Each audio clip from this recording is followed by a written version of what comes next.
playable and can still get some very good value with comps built around him. We still have potentials for maybe Arthuses or Varians, but again, lesser used. But Zul also left available, so main tank Zul coming out on a map that's pretty decent for him. This is a fantastic Zul tank map. It could also be Zul in the offlane. We've seen a little bit of that. I know a couple of the heroic tier players, so they prefer Zul in the 4-man or as the main tank, just because that gives him more potential to rotate around, and he's got such fantastic wave clear with the skeletons. It makes it really hard to push, and especially on a map like Tomb of the Spider Queen, where pushing is everything. It's just a great opportunity to have him roaming around. Also, he's solid for that lovely meme potential of, no, you can't just tank as a melee assassin, and Zul's go, haha, safe go swish. On the side of Tricky Gooses, Tassadar and Leoric coming out. I think Tassadar is a great pairing with Johanna. In my experience, Tassadar can go ahead and clear a minion wave basically by himself. So if the team wants to look for a gank or take a camp, you can leave Tassadar in a lane and not have to worry about missing some soak in 2 lanes like you would any other assassin. Very sensible. More tanks. I completely forgot about Muradin. Feels bad. But that is kind of forcing them into maybe that Anubarak. And Anubarak into Tassadar isn't so bad, and it's not a terrible map for him. There are a couple other options as well, as we discussed. Diablo as well, but Diablo into Johanna is not a favorable matchup. We also might not see another tank at all. This may be a Zul main tank, in which case a little bit of extra support for it. Blaze offlane makes a lot of sense. Gives that AoE CC Zul does not have, and gives them that hard engage potential with that extra health pool. All right, looking at this, we should see the support pick up, and then maybe a Melee, maybe a range. Johanna is pretty strong standing alone, and Leoric can always go to join them later. So then that combos off of that Entomb I'd really like to see. Sylvanas is still open. Yes, she plays really well. Stukov could be the assassin, and then you get that buried alive. Or sorry, not the assassin, the support, and then you get that early buried alive, but it's going to be Maiev and Whitemane, and this is looking like a very strong draft from the side of Tricky Gooses. That wombo potential they've got here. Johanna Condemn, Black Hole maybe? Leoric Entomb and Maiev Warden's Cage. They have so many options if they wanted to go for the maximum wombo potential with Tassadar Q build. Whitemane is also there. She does have a damage talent, but no one really picks it, so I'm not sure if that's what we'll see. And Nazebo! They have so much wave clear now on the side of Phoenix Rising Emerald. It is going to be a Zul tank. I'm very excited to see this. Nazebo means that Phoenix Rising wants to play for a little bit of a longer game. They want to try and get to 20 where that Nazebo just explodes, and Whitemane will have a harder time healing the poison damage, because as it goes on, she just eats through her mana. Now, I will say, though, however, Whitemane players do have the advantage of being the only people who know how Whitemane works, so they know how to worry about things like her counters, things that make it really struggle. So, looking at these drafts, I think I have to give it to Tricky Gooses for our game number 1. What about you, Tetcher? Tricky Gooses definitely have a lot more potential for the wombo combo. I do like the late game because the clear speed of Phoenix Rising Emerald is solid, and they have more consistent damage. So I'm actually going to lean towards them, even with the higher scoring of Tricky Gooses. But I'm going to lean more towards Phoenix Rising Emerald because I think their draft is easier to execute as opposed to everything having to land on the side of Tricky Gooses. Fair enough. Well, as we load into the game, we'll go ahead and get started. On the left-hand side, we have Lothair playing that Nazebo, Lazy Hydra rocking the Zul, Rain on that Blaze, Ace is the Rainer, and Jimmy on the Anduin. That is a missed opportunity right there between those two. But, well, they tried. On the right-hand side, Nanani is going to be on the Maiev, Duck is going to be playing the Johanna, Wise on the Leoric, Carpe Diem on the Whitemane, and Birdie will be the Tassadar. They are the Tricky Gooses. This is the first time I've seen the Cerberus mount. It's so cute. Look at him. It is very cute. Also, as a heads up, I realize I didn't change the logos over. I am very sorry to the teams. I will do that after the game. My apologies. All right, we're jumping in. Everyone looking to get a little bit of BM going out. Just cheeky sprays. Clear those lanes. Zombie Walk comes out to try and separate Duck from their team. Interesting. Widowmakers coming in for Nazebo, adding some single target damage to this composition.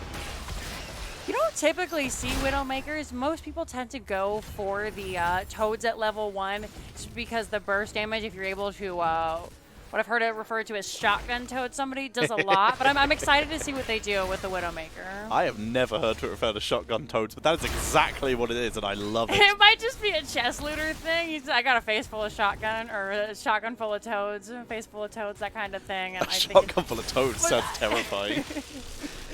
Both teams running to just try and wave clear as best they can in between the two lanes. Meanwhile, Lazy Hydra is actually duking it out with Wise down here in the bottom while Blaze runs. Yeah. Have we been wrong all along? Is this a Blaze tank?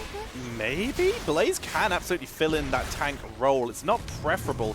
Zul can absolutely also fill in that tank role in the late game, and the fact is he probably has a better lane against Leoric due to having a lower health pool and not being as susceptible to that. I mean, he's equally as susceptible to that percentage damage, but maybe has a safer lane due to the fact he has a much better ranged poke ability to clear out this lane. So that might be the idea here of him still planning to tank in the late game, but hold in the early game.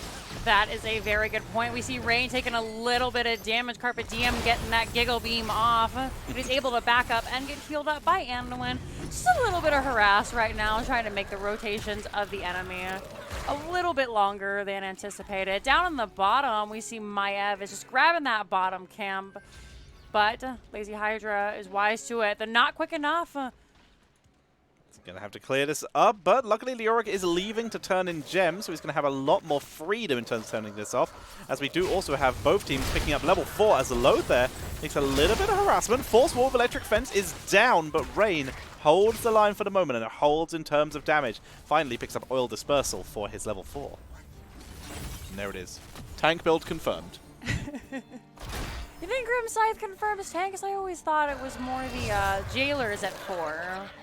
Grim Scythe is the extra cooldown reduction, which means he can keep swiping forever if he hits a certain amount of people. I don't know the exact number, and that's what allows him to tank through with the Consume Vitality later on. That's very fair. I've always played other builds, but I've never been very good at the Scythe build. Auto attacks are not my strong suit.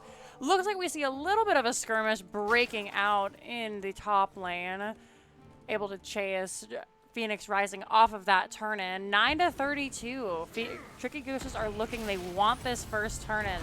Extra value. They've got about half a level up right now, so they're really trying to and get a turn-in early and push that advantage.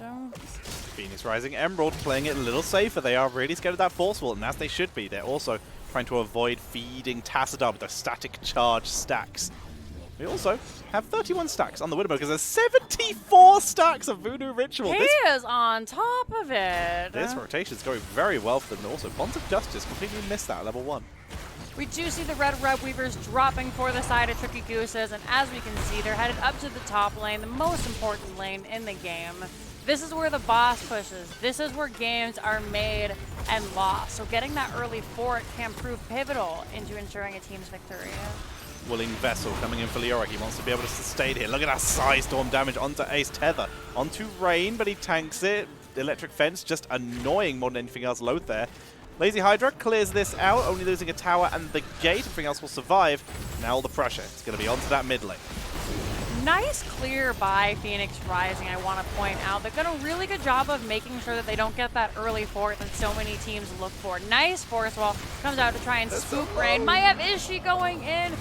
No, they don't want to take those tower aggro. However, Lazy Hydra has been caught out. Leoric's swinging, but here comes Rain to help his buddy get out safely. He will survive with the fear that Raid offers there. And they're able to all get out of that, only losing a big chunk of wall in most of the lanes, really. Only the gate up here, the entire front wall, and half of the fort up here, though. Both there's going to be clearing that up. Zul again did a very good job up here with Wise. And begins to clear out. Now has that Harvest Vitality, that healing. And once you get the attack speed later on, that is a full tank build. They're on the wrong side of the map. I just wanted to point that out really quickly as we see the Bruiser Camp picked up for the side of Phoenix Rising. Should look to push with this. Nazebo is top, trying to grab his stacks. Everybody rotating down into this middle lane. kind of becomes the skirmish area while you wait for things to be up. I'd like to see Tricky Gooses run to their camp right now. Maybe leave Tassadar to clear since he is so good at that. It looks like they're trying to defend the turn-in from Phoenix Rising. However, with that Bruiser camp there, they're just going to give it over. Nicely done with the penetrating round by Ace onto Birdie, preventing that turn in there. And Phoenix Rising will get their first Web Weavers of the game. Going to try and move in now, capitalize, pick up a kill before the Web Weaver happens. Unable to do so. Force Wall is dropped, guarantees the escape. Everyone backs out. More Spider stacks coming in for Nazebo, up to 58 stacks of Widowmakers. And it looks like we're going to see, are they going top or are they going mid? We are going to see the top lane push. Fight breaking out in the middle.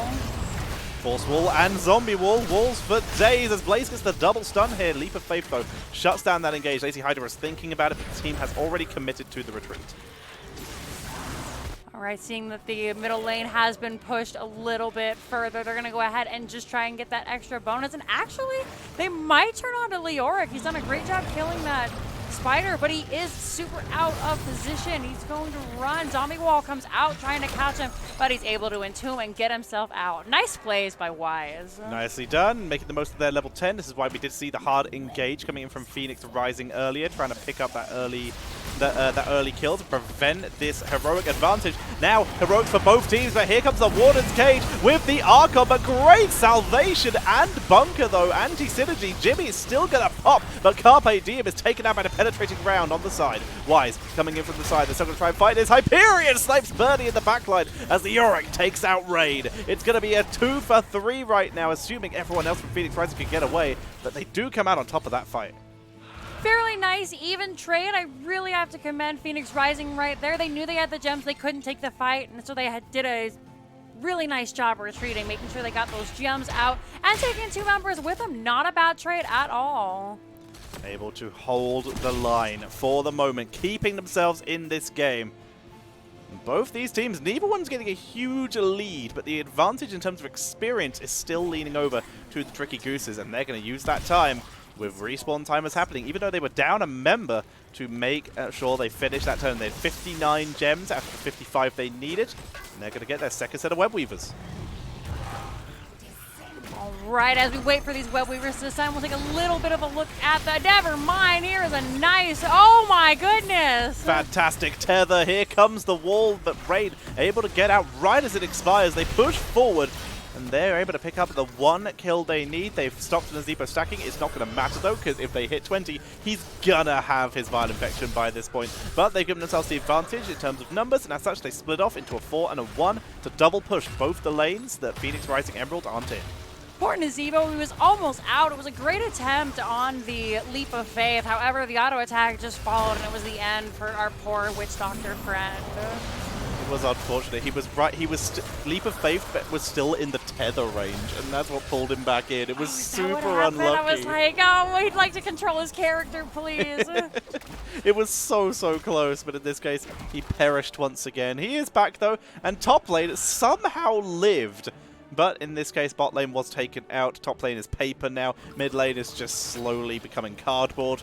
And everyone else is pulling back. And we're going to see Tricky Gooses grab themselves a Bruiser camp. They have a nice level 13 lead right now. They could look to fight. It looks like they're more interested in grabbing this Bruiser camp. Then they should head off to try and defend the altars. Going to grab the bottom camp as well. Just make sure they can really take advantage of that fort in bottom lane. Absolutely, making the most of their time. Gonna grab that. Mid lane, though, little bit of harassment going in, but no overcommitment. Just wave clear. Again, trying to prevent that middle fort from going down. Top fort, though, minions finish that off. And here it is. Rapid Harvest is its full build, basically, on Zool. In the middle lane, just clearing up. Looking for that middle fort next. Trying to make sure that they can get everything they need for the next turn. And if they get that third fort, they'll be pushing on all 3 keeps, Tetcher. Bruiser camp does come out. Everyone's going to try and clear it. Zombie wall so close. Does not hit Duck. And right now, it's just a bit of a who can bully who off of the turn. And we see Rain gets in. And Tricky Gooses are just going to back away. They want the Bruiser camp. They know they can't contest at this moment. Zul, Lazy Hydra, looking to head to bot lane, but realizes there might be a fight happening. He's just going to let the Siege Giants go. Makes his way up to the rest of the team, and they might be committing to a fight here. Both teams are level 13, looking for their angles.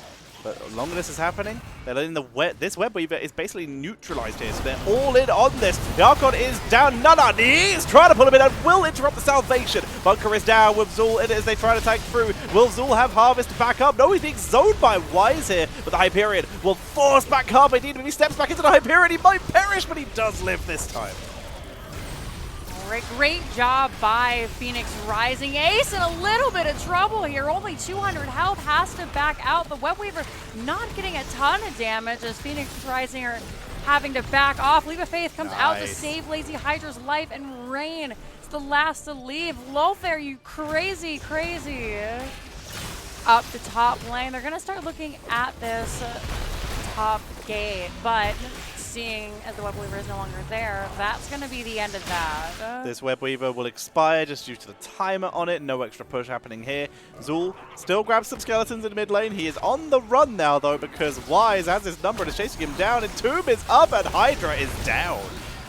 Oh, there was nothing he could do there. Oh, he stayed a little too late, but my F pays the price for jumping into that Entomb. Gets sniped away there. That was unfortunate. Nana went a bit too far, and Zul committed to the retreat instead of the cleave because he did not have it up. Two members he might have been able to survive, but he was already completely zoned away and had so little health, he was almost certainly going down there. Not a doubt about it. We see the teams heading top. This is about the time the teams start to look for the boss plays, and with one member down, probably a little too early to start, but something to consider as these death timers are going to get longer and longer.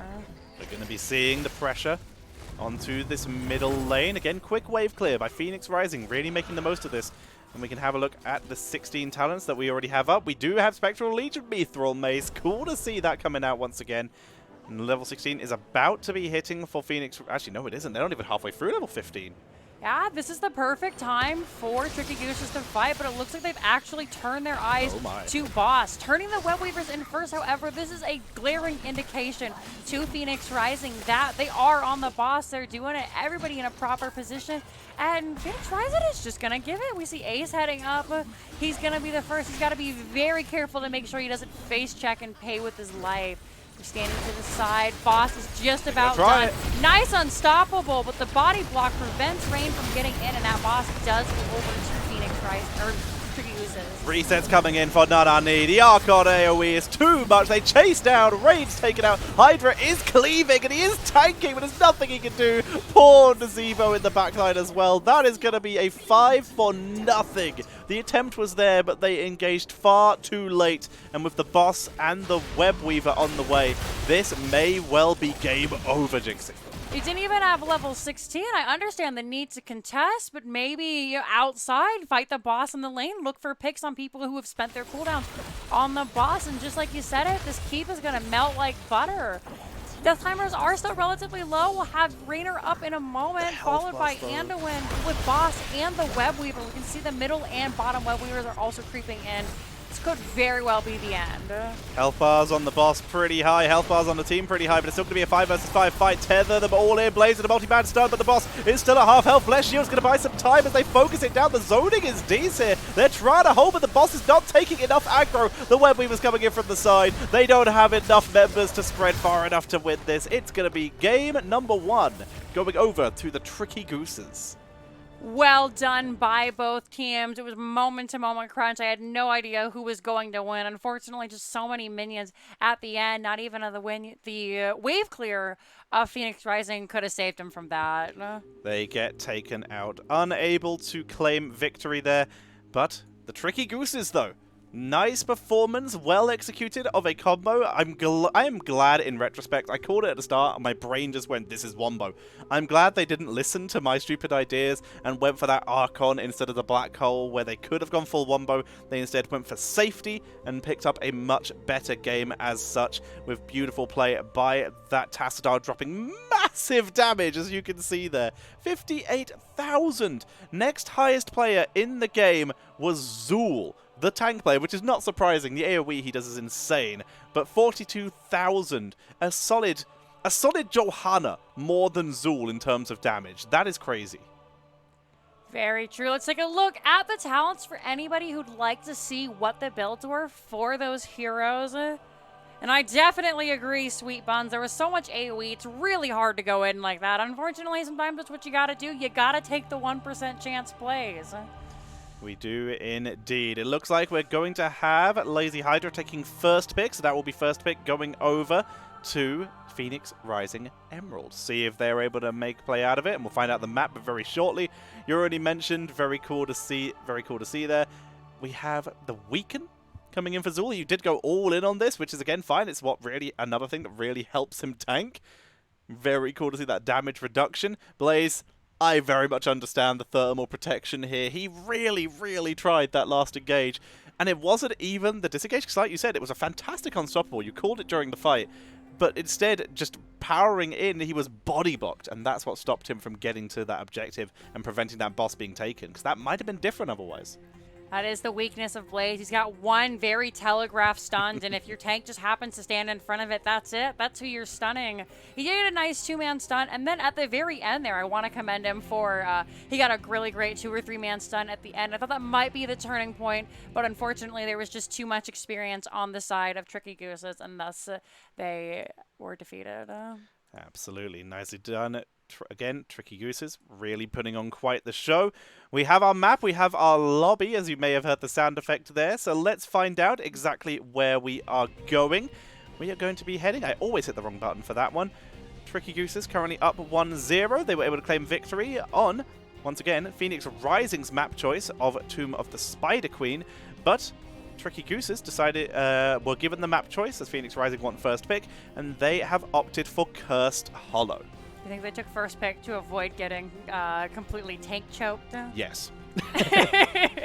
That's a rough, dirty strategy. I respect it. You don't get any tanks. We get all the tanks. They played it really well. They had basically full control over that draft, focusing on the tanks and basically making sure something went through. And in this case, they got the Johanna, and that's exactly what they wanted. Johanna's one of the few tanks who can actually have a pretty, as maybe ETC, who can have a really reasonable good match against Zool. So seeing that picked up, and also the best tank in the game right now. And apparently one of the most popular ones. Some guys been doing polls on the Hero subreddit, and I was super surprised to see that most people's favorite tank is Johanna. I was shook. I didn't expect that at all. Nobody's favorite tank is Johanna. Yeah. You play Johanna because you win with Johanna. That's just how it is. And the thing that makes her so strong is Johanna doesn't have any natural hero counters. Johanna isn't countered by a hero. She's countered by a play style. And a lot of that involves just running around her and not getting stunned. The hardest thing about Johanna, she has no burst damage, and she has no way to engage outside of Blessed Shield. So if you can avoid those, you can run around her. And those are my Johanna tips to you guys. I have something 89% win rate, something Johanna play in NGS. So that's my Johanna fact of the day. Just run past her. Hell yeah. What's she gonna do? Just move past. Pastors are. We are. We are. I said that. Oh! Psychic. Oh! Psychic powers. So you said Johanna has no natural counters. I'm going to bring up some classic Reddit answers here. Kel'Thuzad strip shields. Counter or shit? Oh, gosh. I don't know enough about... I mean, most Kel'Thuzad players... Don't pick strip shields because it's garbage. Yeah. Yeah, I don't know, like I said, a whole lot about Kel'Thuzad. Yeah, it's on the same level as Phylactery. Oh, well, yeah, why would you pick that? That's awful. Goose is ready, honk honk, we've been told. All right, and the second one, Shield Smash by Varian. I mean, you can smash the shield, but, like, that's not what... But then she's tauntable. Okay, then you've taunted a Johanna. She's got, like, infinity health. Meanwhile, the Li Ming in the back line is just going to kill your entire team.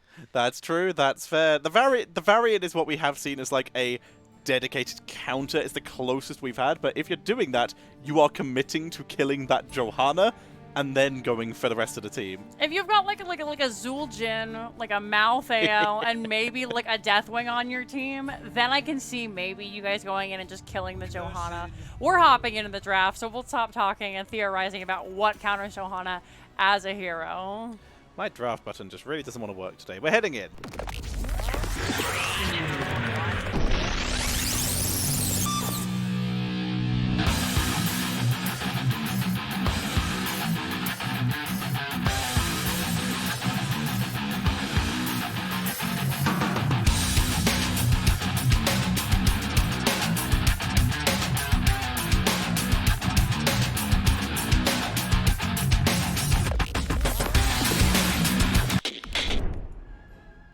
I've realized why the draft button wasn't working. I was hitting the wrong one. Oof, you Yep. hate to see it. All day today. All right, we've gotten through a couple of the bans right away. Johanna ETC banned out for Tricky Goose, is not trying to give either of those superpower tanks over to Phoenix Rising. Once again, Rhaegar and Greymane banned out. Do not want to deal with that Bloodlust combo. It is nasty, and Greymane, much like Johanna is the best tank, is one of the best ranged and melee assassins in the game. Very true. Now the question is, do Phoenix Rising go for the Zool? No. With the tank choke coming out, they pick up the Garrosh. They don't want to be caught in that same situation again. So this time, Garrosh's first pick. Do Tricky Gooses want to do a Zool? This is a very large map. Again, that build we saw last game can work here. But Zool himself, he's not going to be able to do that double rotation, which he can do even if he's in the main tank role. So he might struggle. Very true. We see the Tassadar coming out. Great pick for such a large map. He can just stay in one lane and have a really awesome time just being the second solo laner, coming to fights when he's needed. The nice thing about a big map like Cursed Hollow is there's a lot of potential for team fight, and there's not. If you don't want to fight the other team, you can be like, all right, guys, see you later, and just head to a different part of the map, unlike Tomb of the Spider Queen, where you're kind of just stuck in a hallway with everyone.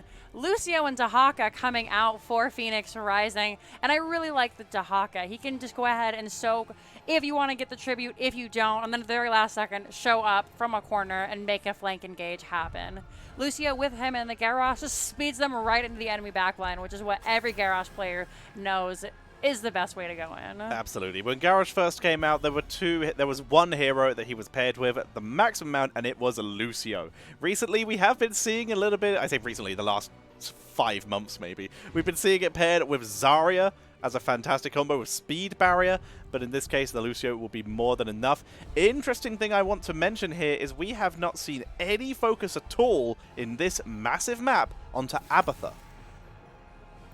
Diablo taking out. Now this time it's Phoenix Rising's turn to go ahead and ban away all the tanks. And that's a very good point that you bring up. Abathur works really well on Cursed Hollow because he can just go ahead and mule everything up, making the curse feel less effective.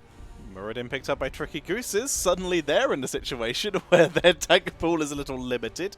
Also, Muradin's a pretty good Abathur hero. I was just about to say that. You need an extra assassin, slap a Muradin with an Abathur. He'll be in your back lane and your team is crying, can we please have some peel? And no, you can't. Yeah. You die. Also, even though he can't gain stacks, Abathur's Ultimate Evolution, of course, does give bonus ability power, and that plus Abathur that plus Tassadar, is kind of terrifying, so maybe we'll see that. Okay, Galaxy Brain play. You get the Abathur with the ability power, and then you go the ability power on Tassadar at level 20 for maximum ability power.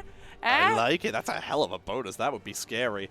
We're going to be seeing Orphea and Raider coming in for the last 2 picks of Phoenix Rising Emerald. Very solid duo here. Orphea, one of the best sort of auto-attack mages, I think is being referred to in the game, and really powerful if left uncontested. And seeing as he only really has to dodge 1 stun in the form of Muradin, can have a lot of freedom on the map. And Reyna, of course, going to be setting up for those kills. We don't see Abathur. We see Tychus coming in here to burn through that Garrosh. He is very short range, he is very tanky, but he does melt Garrosh. The only way to counter a Space Marine is with your own Space Marine. Something. I remember that from one of the HGC games forever ago, back when Raynor was absolute garbage. He's been reworked since then. Looking at this, oh gosh. I really like the Phoenix Rising draft. I think Orphea is one of the best heroes in the game right now. According to Ryokai, she's one of those heroes who can 1v5 if you're good at Orphea. And that's never a bad thing to have on your team, because most of the time, you're not 1v5. I agree. That makes a lot of sense. So looking at this, they do have Cleanse on Phoenix Rising. And with Tassadar Tychus, Muradin does offer some peel. It's an unconventional draft, but I think I'm going to lean towards Tricky Gooses for this one. I think the Tychus melting Garrosh with protection and the ability to just leave with Anduin might be enough. What about you? How are you feeling as we head into the game? I really like the Phoenix Rising draft. I just think that the picks are so strong. The global from Dahaka, the speed from Lucio, and they didn't pick up a whole lot of burst on the side of Tricky Gooses, so it's not going to be as difficult for Lucio to heal. Going into this game, would you like to announce the team on the right, Toucher? Absolutely, it's gonna be Tricky Gooses with Duck playing on the Muradin. We have Wise on the Yorick. We have Carpe Diem on the Anduin, Nanani on Tychus, and Birdie is on the Tassadar. And over on the left-hand side in the blue trunks, we have Lazy Hydra on the Dahaka. Jimmy on the Lucio, Ace on that Orphea, Rain on that Gyarados. Everybody's heading down, and Lothar is rocking Rainer in top lane. Cheese, says Lazy Hydra. I agree. Everyone cheese. There was a little bit of tower rushing, making the most of that Tassadar range there, and some grenades of Tychus. They were able to do a little bit of damage there. And also, no one went for any kind of 5-man fight. It was a full lane split up from both teams independently of each other.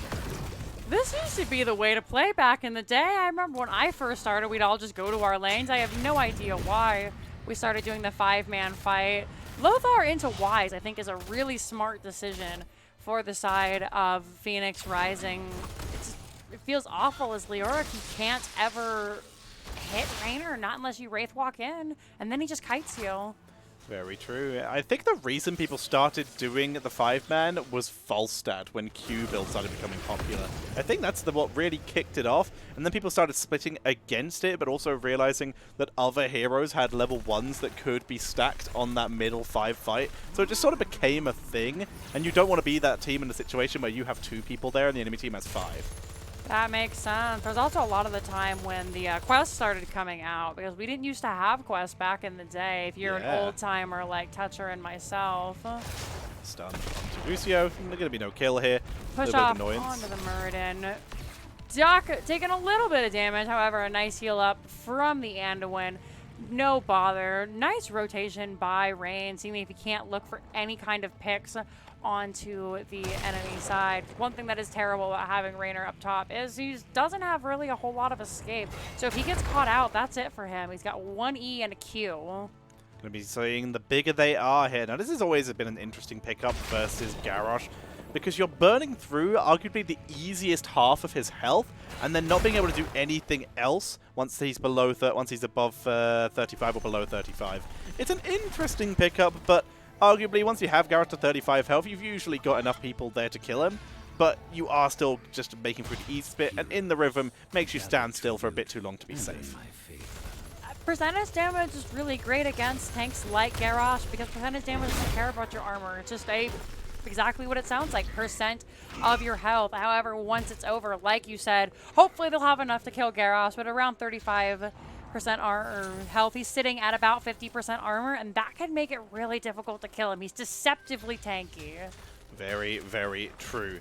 We are also seeing currently the quick clear onto that bottom lane, the camp, which means no movement up to top lane for Tricky Goose, as they have decided to abandon this completely, and Lothar will grab this uncontested. Not even an interrupt attempt from Wise. They just don't go for the objective at all. Instead, they're going for Lazy Hydra, who drags, but he may have brought his death closer. He burrows, he essences, he's on the run. There's the Force Ball. He's tried his best to get out of here. Full damage from Tychus, full auto focus down. Oh, he was so close. They grab it with the grenade. Kill comes out, but like you said, he nearly made it out there with the full essence.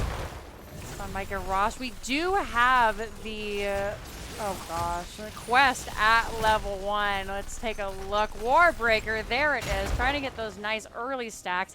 The big goal here is to get to 5. If you get to 5 on the Warbreaker, that's when you get the bonus dot damage. Leap of faith used by Carpe Diem there to get Nanani out of danger. This is really important. They won't have that for the next fight, and it looks like both teams are interested in contesting. Well, maybe. Maybe not. In a fire and bold strategy, auto-attack build coming in for Anduin here. Wants to keep himself at range and safe. Nice little Storm Bolt, shutting down any hyper-aggression. Rain will be able to pull back. different build to the Orphea we saw earlier. Insatiable instead of the stacking jump quest. Good knockback from Reyna, but it does prevent Warbreaker from landing. Root and Unstoppable. Unstoppable? Indomitable Unstoppable has to be used by Garrosh, who will still die. He's not unstoppable, unfortunately, as he does go down. A nice leap of faith for Perfect DM, saves his friend, and it looks like Tricky Gooses might have this tribute in the bag. With no tank, there isn't a whole lot that Phoenix can do. I keep wanting to call them regen. Yeah, those were the people we cast on the first day, unfortunately. We also had a Psionic Echo coming in for Tastar, Scion Fusion. This might be a Black Hole build with how he's going full AoE here.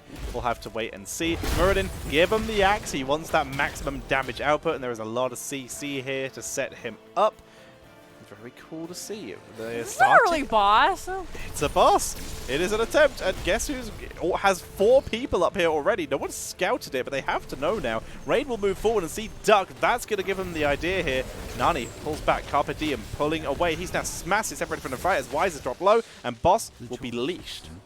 That was bold as hell. What the heck? Early boss. I respect it. Maybe not when 4 people are top lane, but I think it was a really bold play.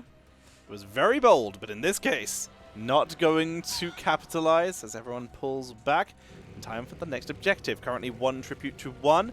As level 10, though, is very close to Phoenix Rising, which is why we will see a very aggressive move forward from Tricky Gooses. They want to try and take the fight before that level 10 hits and pick up a kill. They move into the Death Bush. So far, Warbreaker hits no one. Duck lands the stun. That's on a perfect target onto Jimmy, who will use the push-up to try and escape, and he's dropped super low as they chase forward. Tastar with great side storms hitting multiple members. Tahaka trying to delay. Duck is forced back. Force Wall is good. Lazy Hydra focused down, but where's the aggro Duck? He's pulling back, trying to heal here. They're delayed, but there's double tens. This will have to be forced to disengage because Duck, though, he doesn't agree with his team. Everyone else retreats. He dives in, nearly perishes, but he will back away.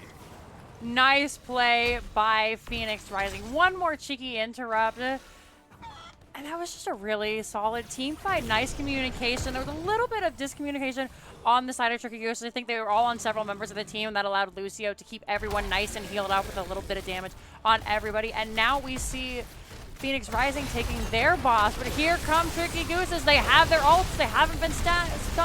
Bent. Taunt onto Muradin. Garrosh will go down, however. Duck, not long for this world. Light Bomb comes out, gets the small shield, but it's not enough. Both tanks are now down. Entomb onto Leoric. He tries to leave a faith away.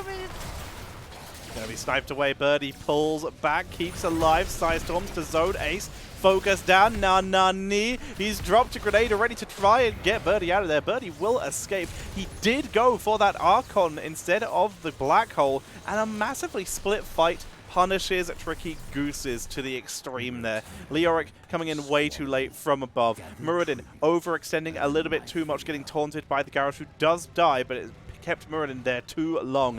Couple small mistakes really cost Tricky Gooses that fight. Luckily, Phoenix Rising wasn't able to pick up that boss, and with nobody having their ultimate, we will have Entomb up in just a couple of seconds. Looks like Sound Barrier and Taunt are actually up. That's all that's available. It's going to be relying on basic abilities for most of this fight, and Leoric isn't there. They're taking a 4v5. Tassiter goes down. Dodges, nicely done on the light bomb, and that's going to force Duck to back up. This is, like you said, this was a 4v5, and they're going to be cursed for this. I'm really unsure about the decision-making behind that. They had a couple heroics, but in this case, they're going to give this up. They actually stagger that shot one more time. Now, Tahaka's able to make his way to top lane, so they're going to get all 3 lanes of pushing, and this is bad news for Tricky Gooses. There should be at least a 4 here. We see the towers already going down. Garrosh running in with no fear from the tower at this point, as it is disabled. All the minions looking to come in and do a whole heck of a lot of damage.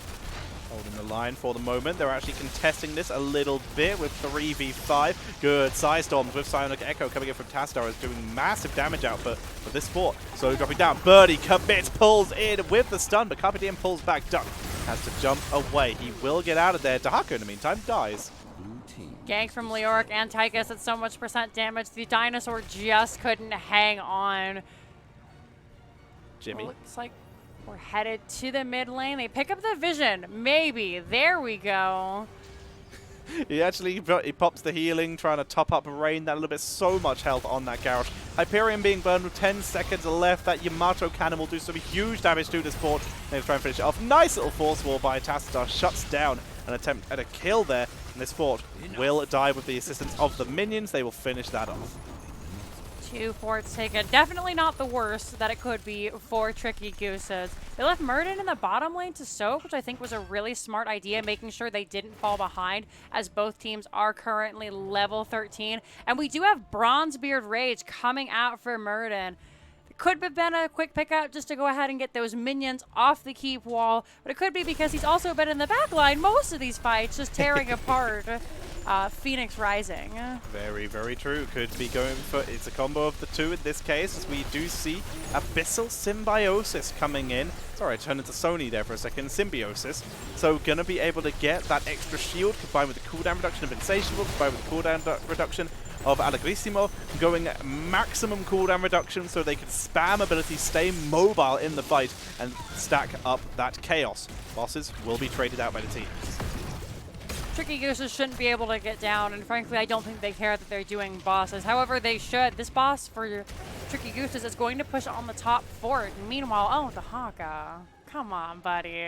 Seashine got wrecked as well during that. Didn't have a good time. Both Seashines, in fact, taken out. Lack of value here as we see the rest of the 4-man moving down. It's going to be a 4 versus 5 in this bottom lane. Moist Weenus, thank you for the 69 bits to Jinxie Cat. Good to see you, Weenus. Thank you very much. We are going to see Tricky Gooses go ahead and try and poke this boss down before it gets to the keep wall. But we do have 4 members of Phoenix Rising on the march looking for the bonus damage with the Hyperion. Nice and Tomb onto Lothair. Yep. No one else seems to get the memo, though. No one follows up at all. Lazy Hydra comes in, though, making this finally a 5 versus 5. Top 4 will go down to the boss, but this bottom keep will survive. Here comes the Drag onto Leoric with the Crushing Jaws, zones the rest of the team, and they take out Wise.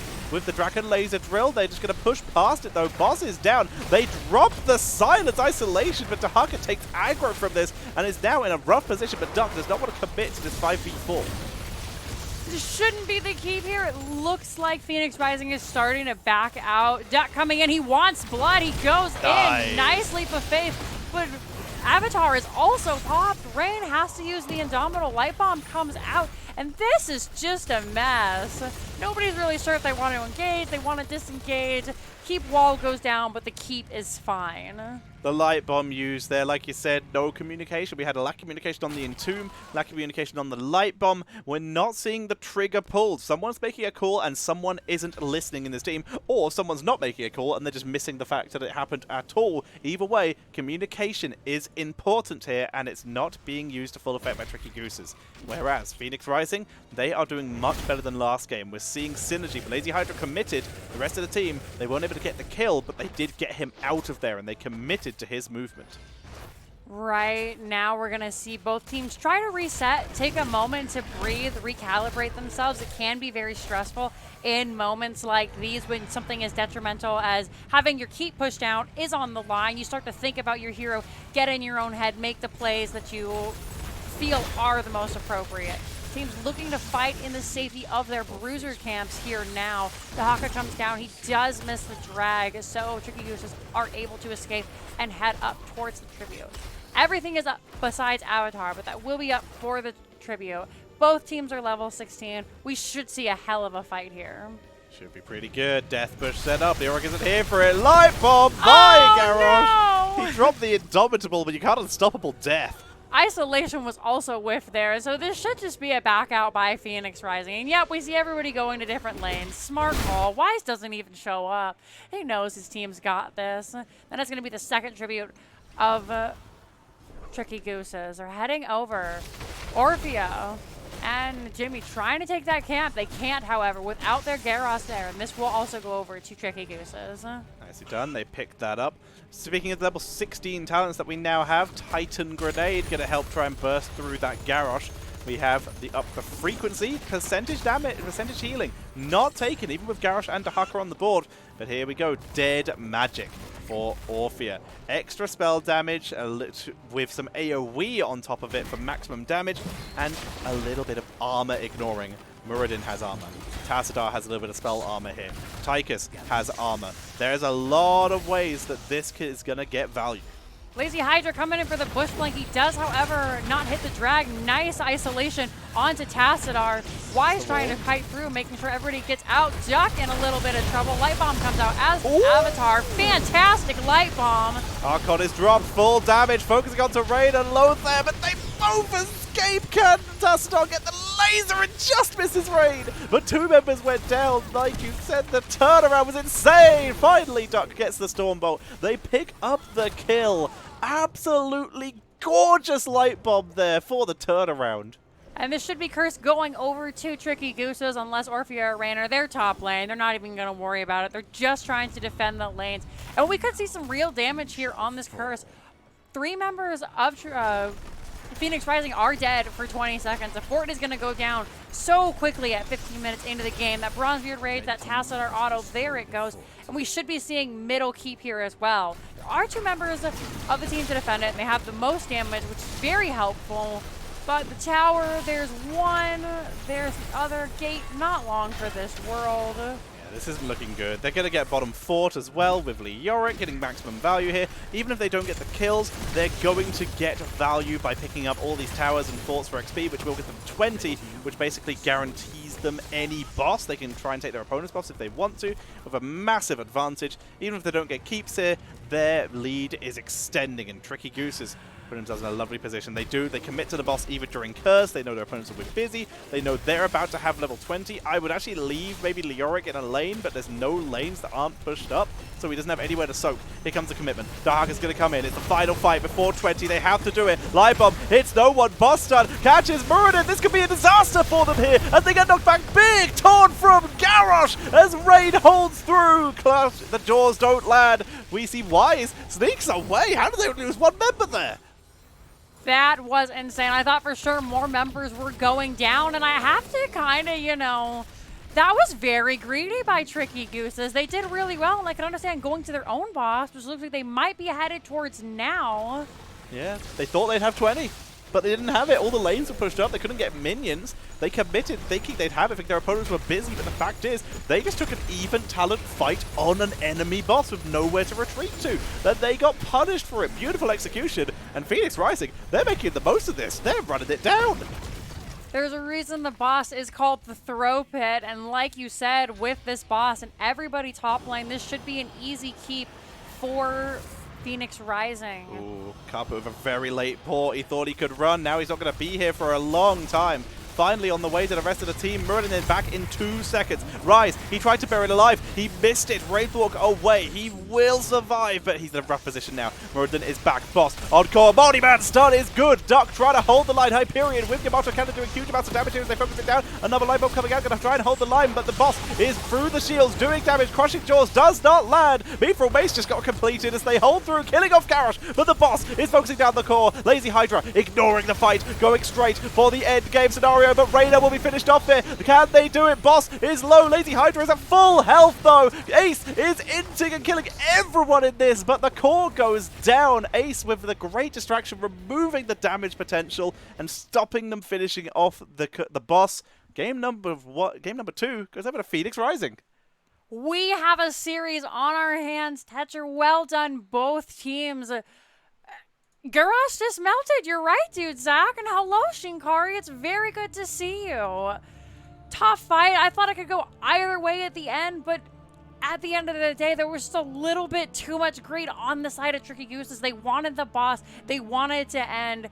And unfortunately, the team was able to get there just a little too fast and contest before they had the level 20 fight. That was crazy. They split their aggro, I think. Leoric, for starters, if he'd landed that buried alive, that could have been game right there. They could have won that, they could have killed the boss, and they could have, run in for a game-ending push there. But the fact is, that buried alive missing shut them down. They landed the light bombs. They landed all the CC. The boss wasn't focused, and the team wasn't focused. They split their focus in this case, and they didn't have enough DPS onto the boss. They have a lot of DPS on heroes, but not enough on the boss to actually finish it off and do the job here. Here are the talents for if anyone wants to see them. Did we go into the fray? I'm just very curious. We did. Okay, we did go into the fray. Lazy Hydra has invited us to a custom game. Both teams have the opportunity to take it right now here. It can go either way. And we are going to end this series on Alterac Pass. Very exciting. Similar to Cursed Hollows, I'm wondering if we'll see similar drafts. You fight over the point. The objective does take a lot longer to channel. Sometimes you can have 2 or even 3 fights on the objective before somebody goes ahead and grabs one. There are a couple of heroes who rise a little bit more in priority on Alterac Pass. Junkrat, for starters, can hold almost indefinitely. Li Ming is very strong. You want to prioritize camp clear while you're here, just because those camps do so much damage. Because camps still do damage to the buildings. They take that armor off, making them go down even quicker. And with that armor reduction, and we've been seeing that a lot, like you said, taking off armor and Orpheus talent, removing, ignoring armor there, worked very effectively against all the armor on the side of Tricky Gooses too. So it was very nice to see. Here are our maps. As you can see, so far, each team has won on the opponent's map choice. First pick has won 100% of the games. And our final map pick, Alterac Pass, as you called earlier, to finish out the series. I'd like to point out, Dude Zach says, wow, first loss for the Gooses this season. Really? Nicely done, Phoenix Rising. Tricky Gooses, 12-4 dominations, 8 games won. Yeah, that's it. I didn't notice that. Yeah, there's a big ol', no pun intended, Let's goose play 4. egg for games lost. It's an excellent point. Yeah, 4-4. Nicely done. Completely missed that. So thank you for the call out on that. Very appreciated. As we wait for the game to start, we've told them we are ready. And we'll be able to jump into Alterac Pass very shortly. We don't get to see this map very often. We don't. A lot of people dislike it, and I can understand why. It did have a little bit of a rough release, considering in the early stages of the game, once you lost a fight at level 4, that was it. There was no way getting it back in. Of course, the developers done a great job changing it, making it easier for the teams to come back from losing their first objective. Yeah. But a lot of people still don't like fighting in that choke. Everyone liked it for a bit, and then everyone didn't like it, and now they don't like it a lot because of the new changes to towers. I say new, they're old now. But either way, as you can hear, the match is ready. We're going to be heading into the draft for game number 3 of our NGS Div B East match.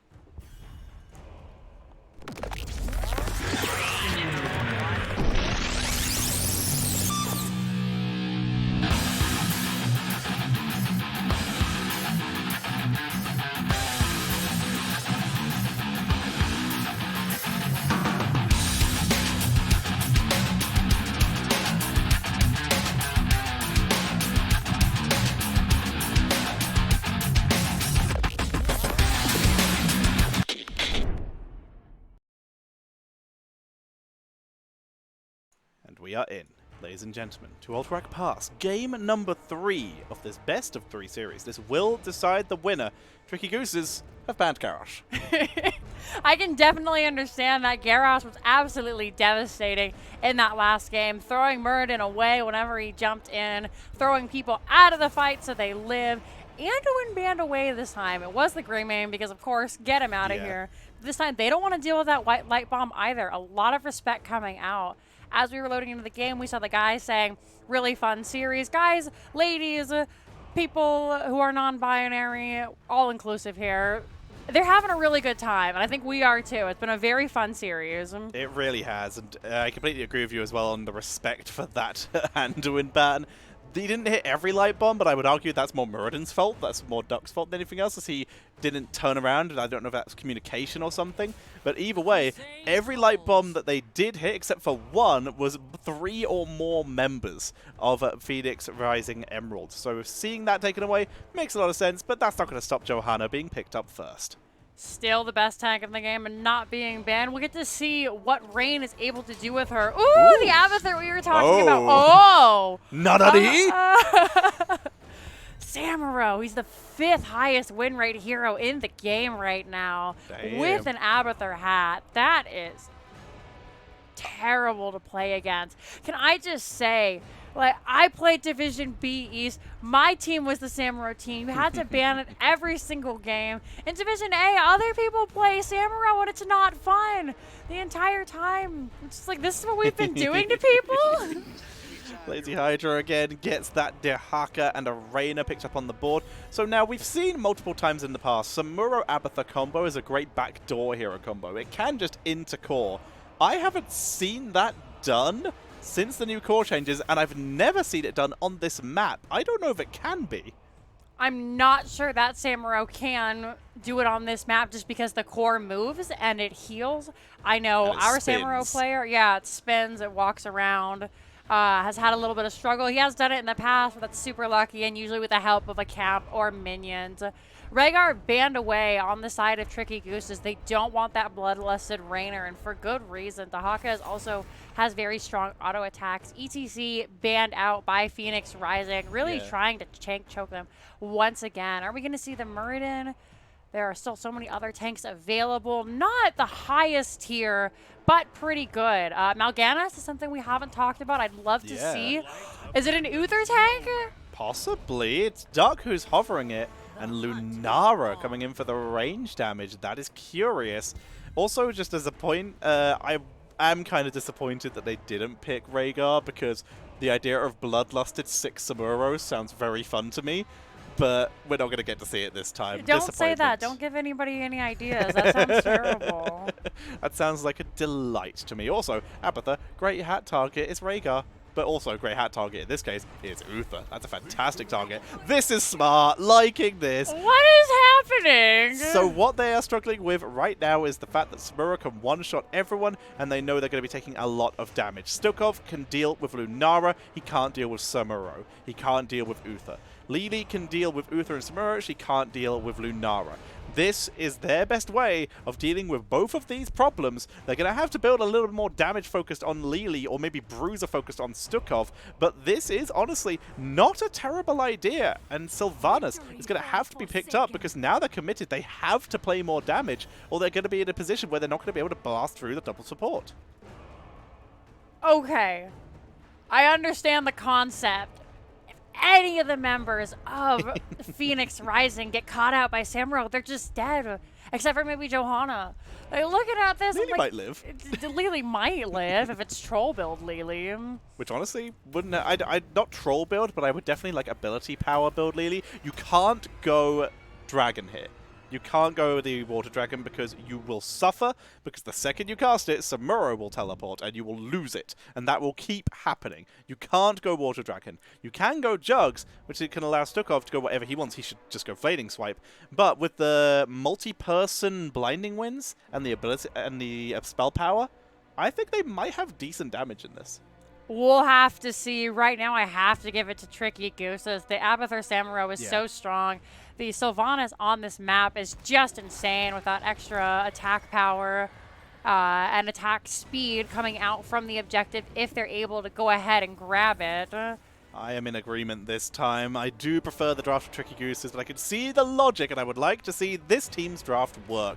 On the left-hand side, it is Phoenix Rising Emerald, with Jimmy on the Lily, Ace on the Raina Lazy Hydra. He'll be playing the Dehaka Lothar on Stukov, and we have Rain, for some reason in top lane, playing the Johanna.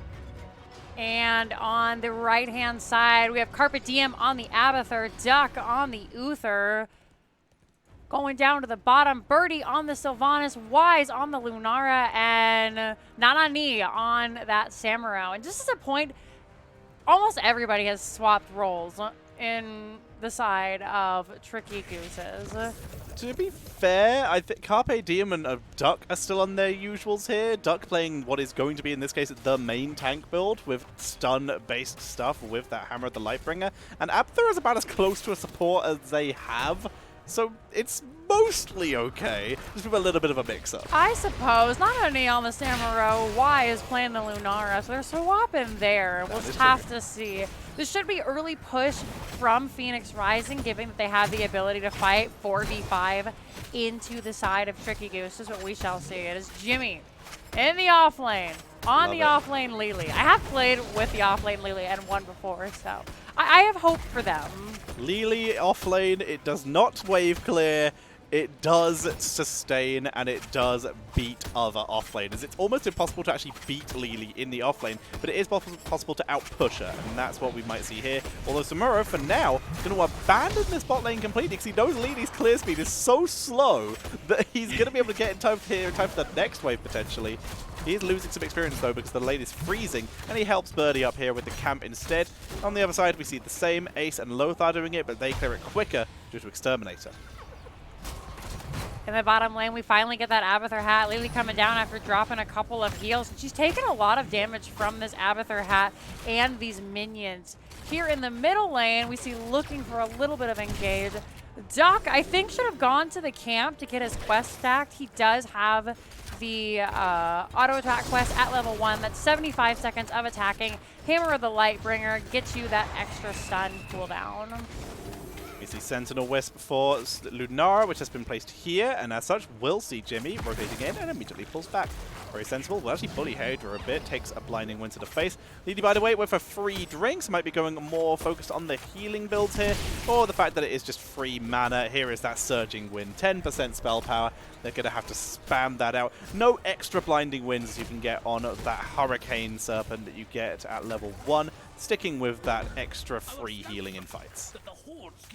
That is a good point. Who is the main healer on the side of Phoenix Rising? It looks like a Lily, like you had said, is going for more of a healing build. And Stukov, I'm just saying, he does a really, really strong auto attack if you get him in there. He could be their melee assassin with the silence and a heal. I think most of the time when we've seen Bruise the Stukov, it has been with the Spine Launcher at level 1. In this case, it is Fetid Touch.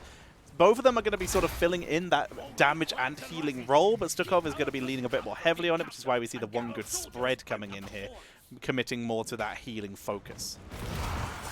Very true. We see both teams running to try and grab their camp. Actually, just Tricky Goose is running to grab their camp before the objective.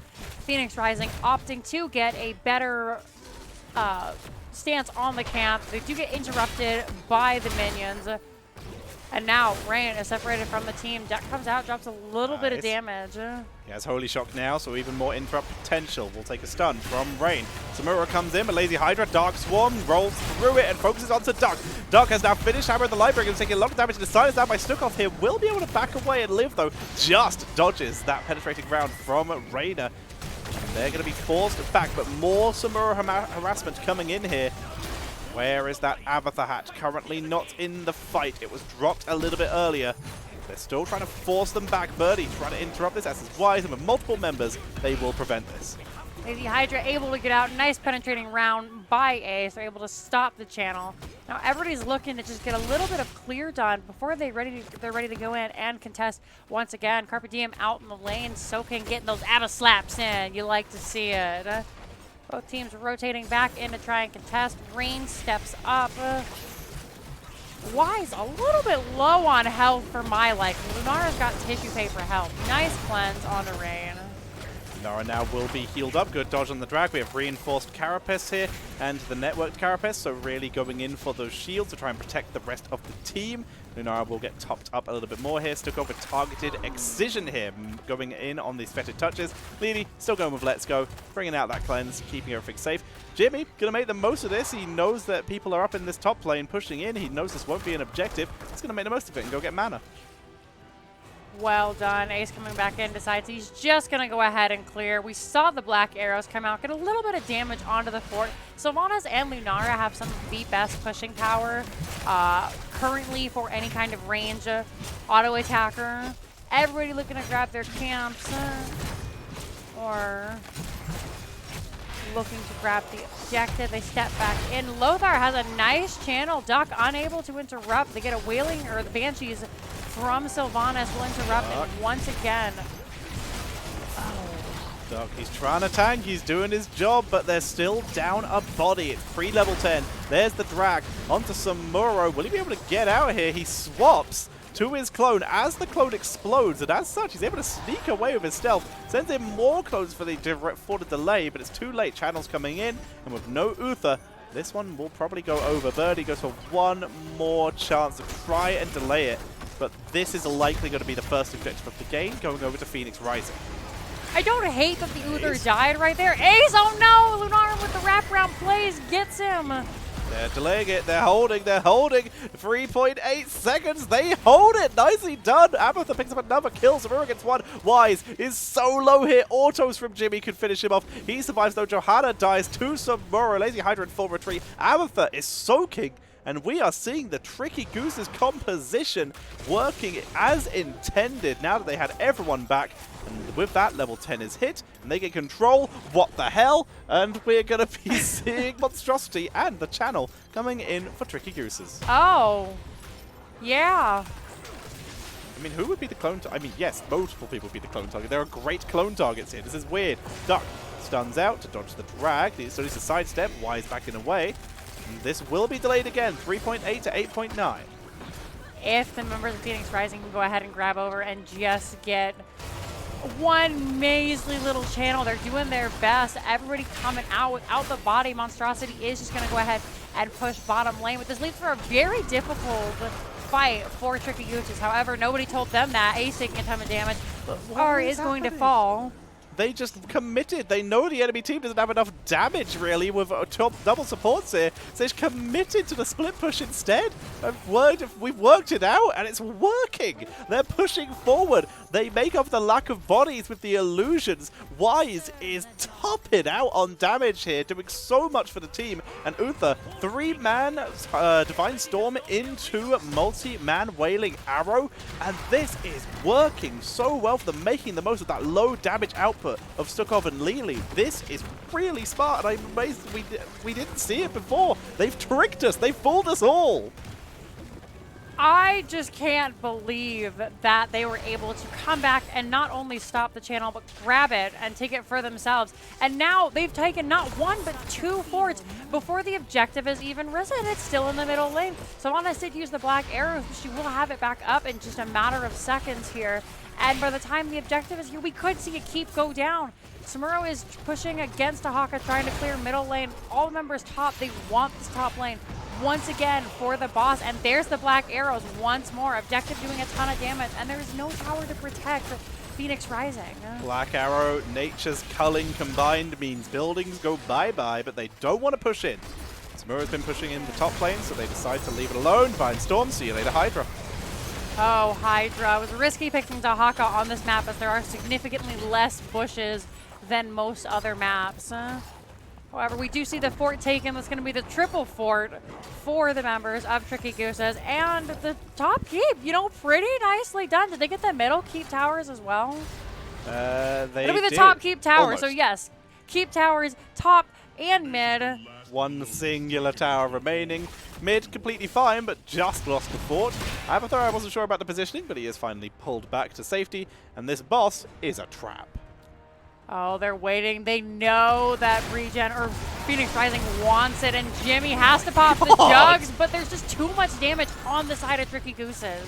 They focus it down. Lunara just deleting Lili. You think she'd have a chance with that damage over time, but the focus is absolutely crazy right now. Well met now for Uther. Even more commitment here. And this is going to be an easy boss taken. Samuro now going to be benefiting from that sober transference. Abathur, in the meantime, pushed out top lane, but he's going to let that one go as the monstrosity expires. No, it didn't. He borrowed it down bot lane. My mistake. Fair enough. They just want to get this boss cleared so they can push as quickly as they can. With the monstrosity, they'll have a bunch of extra damage. Abathur hat there to see if anybody is low. He can top up anyone who looks like they might be struggling. And right now, Phoenix Rising can really only defend. Monstrosity comes by himself, is going to die.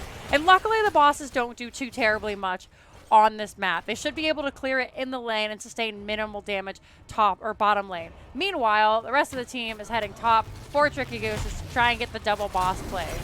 Daka will notice this happening. He actually walked into the area where Sentinel Wisp was about to see him, but backed out before it happens. The fact is, he knew that even if he walks in and sees they're doing it, what's that going to accomplish for him? So he backs away, plays it safe. And this will be boss number 2, taken by Tricky Gooses. As level 13 is now hit, we have Virulent Reaction, we have Mass Vortex. This will increase the damage output of Lili and give her a chance to try and keep up in this fight. But right now, she is struggling. And Primal Swarm, minus 10 armor. For starters, good NGS team. For second, pretty smart when you're struggling to break through people like this. Definitely. Dahaka will be able to walk through the members of the team because he can pass through units while the Dark Swarm is active. So we can go ahead and give everybody -10 armor, and then hopefully Raynor can capitalize on that. I don't think that Phoenix Rising should contest this, given that they are 3 levels down right now. They need to focus on getting a little bit of soak and finding a way back into this game. We're going to be seeing percentage damage coming out from Lunara. Normally, you always see unfair advantage. As Cleanse, Johanna will tank through this time. But we do see the Invigorating Spores in this case. 30% attack speed and 1.5% maximum health damage, because they want to make sure they can blow up everyone on this team, not just Lily like they have been doing. They're going to go and contest this. Nice Divine Storm. Dahaka goes down. Fantastic Wailing Arrow. Rain taking a ton of damage. Sylvanas goes in like a mad woman. Lily has to drop the cups. Try and tank through. Good stun onto Rain. Focus down. Lily healing not enough. The damage output is just too high here. Ace is down. Jimmy's in retreat. Lothar's in retreat. The 2 people who can't do damage are now in full retreat mode, trying to get out. Lothar is getting bodied by Nutty and taken out. Jimmy will live, but there's nothing he can do. He will back up. First keep and almost certainly second keep will go down if they don't end the game with this push. Sylv, does she have Black Arrows? She's possessed some minions to buy time so they can try and race this. Black Arrows is not off cooldown by the looks of it. Wise is targeting the wrong building here, but she's trying to make room for that cavalry. You have to usually get 2 keeps before you can end. The core's armor is a little too strong elsewise. However, with only, everybody should be up to defend, so we'll see if they can do it with 1 armor. They will have all 3 of the objectives pushing. However, the core is not going to go down without a fight. There's 1, and it looks like they are just going to go ahead and try and take the keeps. So this may not be the end for Phoenix Rising. The core will regen its health. You can see it's going up fairly quickly right about now. However, it is going to be naked. It's got shields coming in from Abatha trying to keep that cavalry alive, and that core is actually being eaten. They might try and commit for 1 more time. It doesn't look like it though, because Sylv has spent a lot of time focusing this down. That core though is not healed up yet, still taking damage. Do they want to try and sneaky commit? It would be a 5v5 fight with level 18 versus level 15. D-Storm, that might be it. Lothar's deleted, but Jimmy is keeping everyone else alive here, and this is Jimmy. Ace focusing on to Wise, but Wise retreats. They're happy with the kill. They're happy with all 3 keeps. It's going to be the retreat out of Tricky Gooses, but they are living in their opponent's base right now. Finally level 16. The worst thing is you said it was a 5v5, and I saw Stukov step up, and I immediately thought, no, it's not. Poor guy, the stun into stun from the Uther. He went Benediction at level 16, so now he's got about 7 seconds of stun time between his, it's probably closer to 5, but between his ultimate and double stuns, we see Tricky Gooses are not out of it yet. They want this core. Lazy Hydra taking a ton of damage, has to burn the essence and his ultimate. Did not opt for the isolation this time. However, the core doing a little bit too much damage. Tricky Gooses are going to go ahead and back up. Monstrosity perishes. Even with Envenomed Spines was not able to live, but it will be back soon. Does have to restack from scratch though. Going to be feeling pretty bad about that. We saw level 16 available for both teams, we already mentioned, but level 20 is around the curtain for Tricky Gooses here. Paint 'em red will help Rain to stay alive. It's a very good talent as we've seen in the past. 2 for 1. This is Leely's attempt to keep people in this game. We got this, I believe. All right, the early GG call. That's why you don't GG till the core hits 0, my friend. 13 minutes in, not over yet, I know. This could be the very last fight of the game. These minions are going to stack up. There is a camp pushing middle lane, which is going to apply negative armor to the core. And now, Tricky Gooses are looking for the boss. They have no reason to fight. They can take this and still make it up in time for the objective, if they even need the objective, which they really don't. They can just push with this boss and try and end it if they wanted to. They have options, and with level 20 on the board, the map is theirs. They have Hurricane, Bolt, Boundless Stride. It's good. We have Fairy Blade style, and of course, Hive Mind, making maximum use of these illusions. One of which is going to give Samuro the chance to jump up here. Oh, guys, oh no. Jimmy, oh no, he's dead. Quote a very BM man, Jimmy, no! As Johanna will back away. Going to be seeing the focus, Hydra trying to clear out the lanes. Boss already being focused down by Raider, but he's going to need more reinforcements for this because this ain't looking good. Luckily, it was just Lily who doesn't provide the most boss damage. Everyone is here. However, this has given Samurai the opportunity to take the top boss with Uther and Sylvana, seeing as Linara is the only one who needs to sit and babysit the shrine, making sure that none of these extra guardians protect the cavalry. Going to be able to pick up this globe. Will be basically full health for the objective. When it pushes, this will be an objective timed with boss push, most likely. We do see a token defense from Phoenix Rising pre-Lily. And they're going to move in. Look for the defense. Lazy Hydra focused down. Going to go in for the fight, though. Divine Hurricane is kind of whiffed here. Only Hydra is hit, who's trying to go for the turnaround here. But the Wailing Arrow is good. Raid's taken out. And Wise, though, very low. Ace picks up at least one kill. But that's it, though. They put all of their eggs into that basket. The objective was complete. Jimmy and Hydra survive. GG is called by Hydra. Boss is already on the core. Objective's on the way. They've lost one of their main damage dealers, but there's easily enough to take down this core. And we will see Phoenix Rising Emerald focus down, trying to defend. Not going to be enough. Tricky Gooses with the amazing push. They're going to take game number. And just waiting for it. There it is. GG. Wink from the Rainer. He says, if I'm going down, you're going down with me. What an excellent series all around. Our last couple of games have been kind of dominations towards one side, but this was so fun and so well executed. I love the comps. You can see here the absolute damage from Tricky Gooses. Samuro, 55,000. 51,000 for Lunara and 49,000 for Sylvanas. Now, if you look at their team, everyone's pretty even. You don't think it's a big deal until you look at Rainer, until you look at Ace, and you feel bad. Yeah, 27,000 damage on the Rainer. They had a plan. They executed it the best they could. In the end, it just wasn't enough damage. Nicely done, Gooses. You want to go ahead and get a whisper to the Tricky Gooses. We'll see if we can't get somebody in for an interview. Messaging Doug. Interview? Question mark. We're going to have an interview from the members of Tricky Gooses, hopefully. And then don't go away. We're going to take a quick 15-minute break. And then we have some replays from Division A West, I believe. It's going to be another Phoenix Rising team versus the Minion Miners. That is the plan. So, we're just waiting to see if we get a reply from Duck about if we can get anyone in for an interview. And if we can, we'll jump through that very quickly. We'll let you know. In the meantime, I can jump us back to our lovely faces. Duck says, sure, excellent. Coin, flip, can't spell coin, 5 in